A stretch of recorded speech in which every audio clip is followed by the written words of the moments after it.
वह एकदम दैदीप्यमान होने लगे।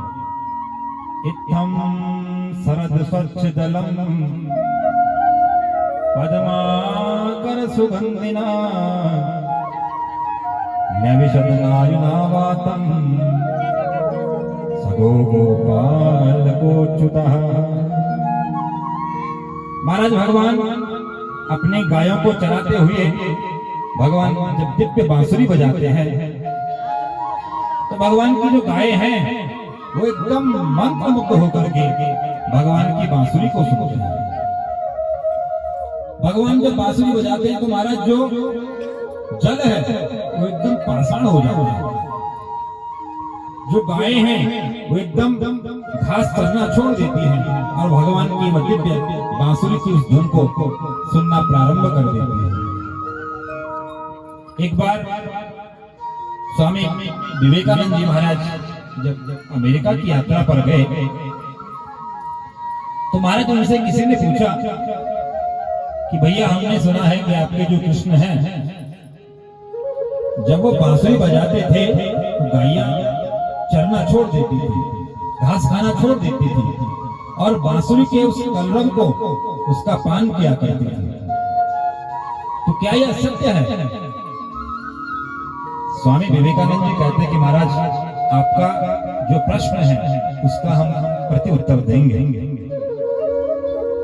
तो स्वामी विवेकानंद जी महाराज जब भाषण देते थे तो उनको सुनने के लिए महाराज लोग बहुत लालायित रहते थे। बड़ी संख्या में लोग उनको सुना करते थे। एक दिन जब उनका संबोधन हुआ तो संबोधन के समय वो एक स्थान पर खड़े होकर के संबोधन कर रहे थे और संबोधन करते करते सब लोग जब मंत्रमुग्ध हो गए तो वह धीरे धीरे धीरे अपने स्थान से पीछे हटने लगे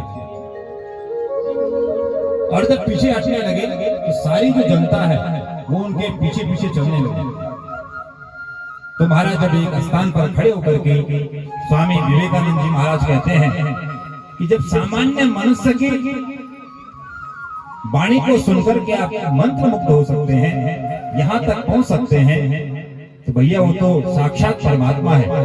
उनकी बांसुरी की धुन को सुनकर के गायें क्यों न चलना छोड़ सकती हैं।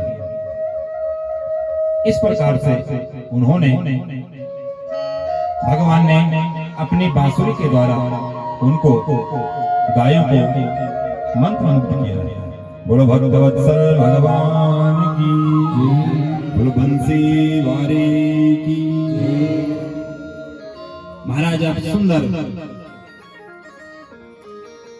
मार्गशीर्ष का महीना आया तो मार्गशीर्ष के महीने में गोपियां हविष्य अन्न खाकर के भगवान को मांगती हैं मां कात्यायनी से।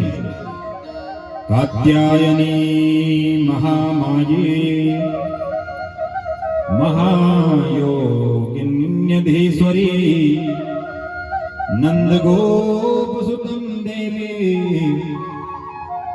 पतिम में कुरुते नमः।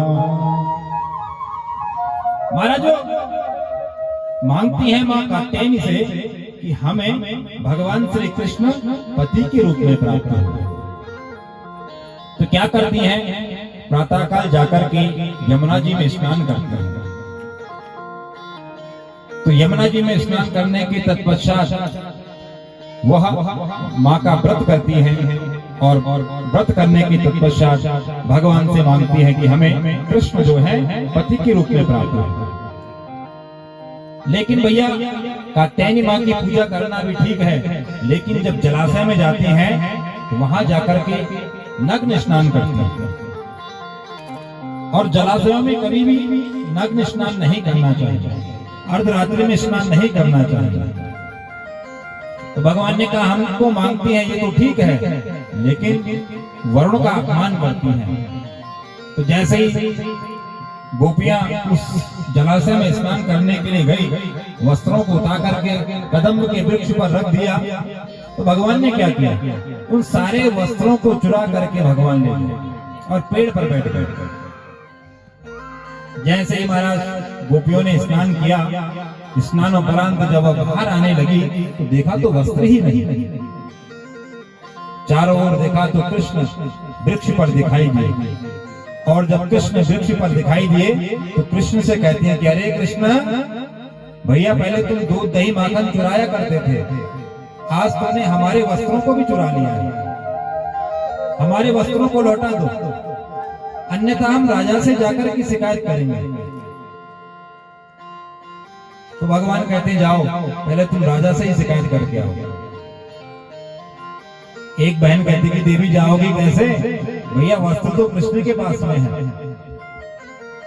तो गोपियां कहती कि अरे कृष्ण, हम भैया किसी के पास नहीं जा रहे हैं, तुम हमारे वस्त्रों को हमें लौटा दो।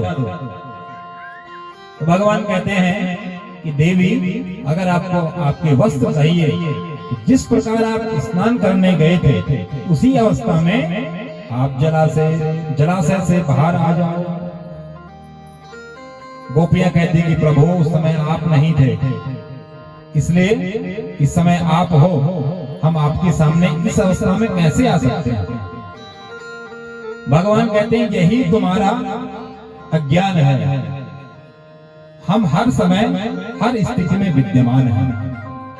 गोपियों को ज्ञान हुआ और जितनी भी गोपियां थी जलाशय से बाहर आकर के भगवान ने उनके वस्त्रों को लौटाया, और वस्त्रों को लौटा करके भगवान ने कहा अगली जो शरद पूर्णिमा आएगी, उस शरद पूर्णिमा में हम तुम्हारे मनोरथ को निश्चित ही पूर्ण करेंगे। तो जो गोपियों का जो चीर है वो चीर अज्ञानता का है। जीवात्मा और परमात्मा के बीच में जो अज्ञानता का है वही चीर है, और जब वह चीर भगवान चुरा लेते हैं, हमारी अज्ञानता दूर हो जाती है, तब भगवान हमें साक्षात दर्शन देते हैं।